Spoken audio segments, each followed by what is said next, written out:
Let's go Broncos! The atmosphere is heating up behind the scenes in Denver, and I've got some big updates to share with you today. We all know the Broncos are aiming for a Super Bowl run, and for that to happen, Sean Payton will need a quality roster locked and loaded. I'm going to tell you everything I'm hearing, but before we dive into the full breakdown, make sure you've smashed that like button if you're a true Denver Broncos fan. And if you've been riding with the Broncos for over 20 years, drop a comment saying, "Go Broncos!" My heart bleeds orange and blue. Now, let's get straight to the news. Coming out of the 2025 NFL Draft, Mel Kiper Jr. has finally handed out his grades, and there's a lot to unpack for our Denver Broncos. Kiper's overall grade for Denver was a B-, a rating that honestly feels a bit too harsh considering the moves we made. While teams like the Cleveland Browns managed to snag the only A+ grade and squads like the Seattle Seahawks and Patriots landed in the A and A- range, the Broncos found themselves grouped near the bottom of the B range, just slightly above average. But let's be real, Broncos country, B- is not the end of the world. And when you dive deeper into the details, there's a lot more optimism than that letter grade suggests. Starting with the first-round pick, Jade Barron. When the Broncos selected Barron at number 20, it caught a lot of people off guard, even some of us in Broncos country. But once you dig into the type of player Jade Barron is, the shock turns into excitement. This guy is a pure athlete, clocking a blistering 4.39-second 40-yard dash at the combine. He's incredibly versatile, able to line up at nickel, outside corner, or even at safety if he adds some extra size. This wasn't just about filling a need, it was about grabbing elite talent when it fell into our lap. Pairing Barron with Pat Certain II, Riley Moss, and Telno Ufanga in our secondary could make Denver's defensive backfield one of the best in the NFL, trailing maybe only the Philadelphia Eagles. Good luck to any quarterback trying to throw against this group. On day 2, things got a bit more controversial with the selection of running back R.J. Harvey. Many fans, and even Kiper, were hoping Denver would go after Amari Hampton earlier, but instead, the Broncos went with Harvey. Now, let me tell you, Harvey might not have been the flashiest name on the board, but this guy is a bulldozer. He runs with an incredible violence and physicality that's rare. Harvey's patience, vision, and ability to find those critical extra yards make him a perfect fit for Sean Payton's vision of stretching the field vertically in 2025. His blocking and hands need some polish, but as a true workhorse back, he's going to carry the load for our offense. This is one of those picks that might not seem flashy today, but could be a difference maker once the pads start popping in the fall. Moving into the third round, the Broncos picked up wide receiver Pat Bryant and defensive end Savon Jones. Starting with Bryant, this pick was a bit puzzling to some. Bryant has a great nose for the football and excellent play strength, but concerns about his speed are real. He ran a 4.61 at the combine, which isn't exactly burning past defenders. In an Illinois offense that prioritized the run, Bryant showed he can be a deep threat with 18.2 yards per reception, but he's going to need time to develop before he cracks the starting rotation. Right now, he's likely the 4th or even 5th option in the receiver room heading into 2025. It's a developmental pick, no doubt.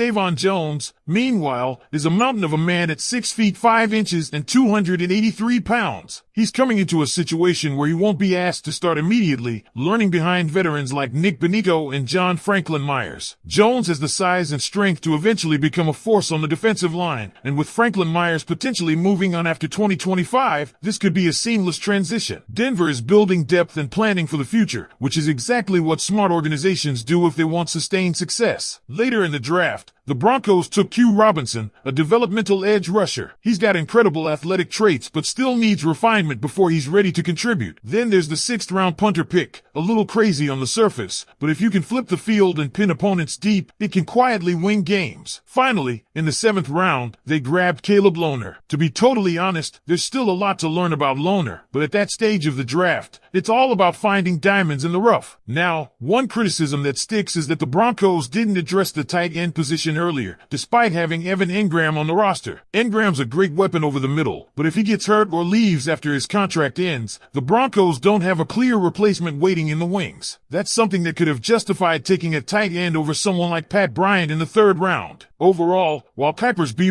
grade might look a little underwhelming, it doesn't tell the full story. Denver added serious talent, depth, and future starters. This draft class could end up looking a lot better when we revisit it in a couple of years. So Broncos fans, what do you think? Was the B- grade fair, or do you believe Denver deserved a higher mark for their 2025 NFL draft class? Let me know in the comments. Now, digging even deeper into the situation, one thing that's clear is how deliberate and strategic the Broncos front office was throughout the draft process. They didn't just make flashy picks to get instant applause. They built this class with a long-term vision, selecting players who fit specific roles and who can develop within the system Sean Payton is crafting. When we look at Jade Barron, it's not just about his insane athleticism or his interception numbers from last season. It's about his ability to fit into multiple schemes. In a league where offenses are constantly evolving, having a defensive back who can line up inside, outside, and at safety is a huge advantage. It allows Vance Joseph, the defensive coordinator, to be flexible with his game plans week to week. If Barron continues to build on the promise he showed during his college career, this pick at 20 could easily go down as one of the biggest steals of the 2025 draft. And speaking of steals, R.J. Harvey has that written all over him if he continues on his current trajectory. While a lot of analysts were focused on bigger names, Harvey's violent running style, his ability to churn out tough yards, and his natural feel for the game make him a dangerous weapon in Denver's backfield. Remember, not every effective NFL running back was a first-round pick or a college superstar. Many of the league's best runners were under-the-radar prospects who simply fit the right system. If Payton can mold Harvey into the bell cow back for the future, this selection could look like a masterstroke. Pat Bryant's selection has drawn some heat, and rightly so based on pure athletic metrics, but it's important to not overlook what he does bring to the table: physicality, toughness, and an ability to win contested catches. If you think about what the Broncos receiving core needs, especially with Courtland Sutton's future always a bit up in the air, having another physical wideout who can fight for 50-50 balls is an important tool in the arsenal. Sure, Bryant might not be a day-one starter, but the Broncos aren't drafting him to be that. They're thinking 2 or 3 years down the road. Savon Jones, too, represents the future. His lack of production in college could scare some people off, but it's the physical tools that matter here. The Broncos aren't desperate for him to play immediately thanks to the strength of their current pass rush unit. Instead, Jones gets a year to learn, refine his technique, and grow into the monster he has the potential to become. And if John Franklin Myers moves on after next season, Jones will be ready to step in and make an impact. Q Robinson and Caleb Lohner are developmental swings, exactly what you want from late-round picks. High upside, minimal risk. If either one of them pans out, it's a bonus. And the punter pick? Look, it's easy to laugh about drafting a punter, but special teams play a huge role in flipping momentum and winning close games. If Q Robinson turns out to be even a reliable backup edge rusher and the new punter helps in field position battles, those are wins for Denver. Looking across the entire draft class, you can sense a pattern. Sean Payton and George Payton didn't just chase hype names. They drafted physical, smart, and versatile players who can contribute to a sustainable winning culture. They've placed big bets on their coaching staff's ability to develop talent. It's a patient approach, and it may not lead to immediate fireworks, but it's the kind of blueprint that often builds consistent playoff teams and eventual Super Bowl contenders. If you're like me, you're already imagining Jade Barron snagging interceptions, R.J. Harvey bowling over defenders, and Savon Jones collapsing pockets late in the season. It's exciting times ahead in Broncos country. If you enjoyed this breakdown, don't forget to hit that subscribe button, drop a like to help more Broncos fans see this, and check out the videos now on the screen for more exclusive Denver Broncos coverage. Until next time, Broncos country, let's ride!